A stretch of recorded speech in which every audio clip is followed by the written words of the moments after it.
Hi, I'm Dr. Chris. As summer temperatures rise, I'm thinking about the habits I've developed when I feel the heat of anger. Anger can help us stand up for ourselves and our importance, and it can also run right over the rights of others. So how can we use anger to uncover what we really need and want the most? Respect and affirmation that we all matter. My anger ranges from worry to fury. Yep, it's both a beauty and sometimes a beast. It can dream, or it can silently steam and dramatically scream. Anger looks and sounds different on everyone, but it's a really strong emotion and easy to fall under its influence. What makes anger so powerful?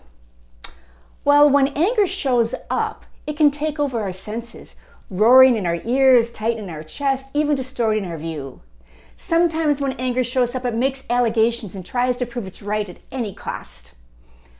When I feel angry, my other feelings, they lose their voice and they shrink behind this strong, bossy presence of anger. Not too long ago, something I really counted on disappeared, and anger immediately showed up. The intensity of it caused my other emotions to scatter and hide. Anger tried to convince me to lash out, grumble, protest, ignore good advice from good friends, maybe even stay in bed with a box of chocolates. Eventually, my internal therapist showed up and prodded me to uncover what else is going on. Why can't I let go of my anger? And where was that positive attitude of hope that I'm always recommending, a little bit harder to practice all the time? I began to contemplate, what's the role of anger? And here's what I think. I think anger should wake us up to what else we're feeling that we wouldn't otherwise pay attention to.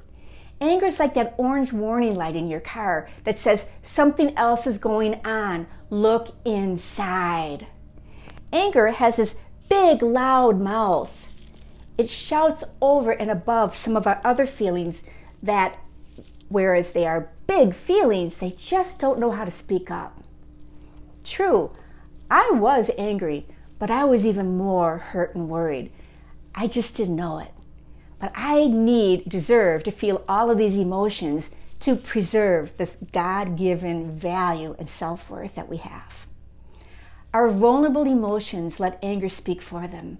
Of course they do. They want to avoid conflict. But anger doesn't always get it right. It often translates fears and hurts and worries into big, loud, ugly voices that actually push people away, leaving us isolated and maybe feeling a little bit ugly ourselves. When I encourage my other emotions to speak up, I attract what I really need: comfort, connection, and the affirmation that I matter. Hey, anger can be an important voice, just not the only one. So when your world is simmering or boiling with disappointments, it may be an unintentional bad habit to let anger take charge and steal the show. But now, as of today, I want you to look behind and under this strong emotion and encourage all of your feelings to come out. Because whatever you're feeling, it all matters. Because you, me, we all matter.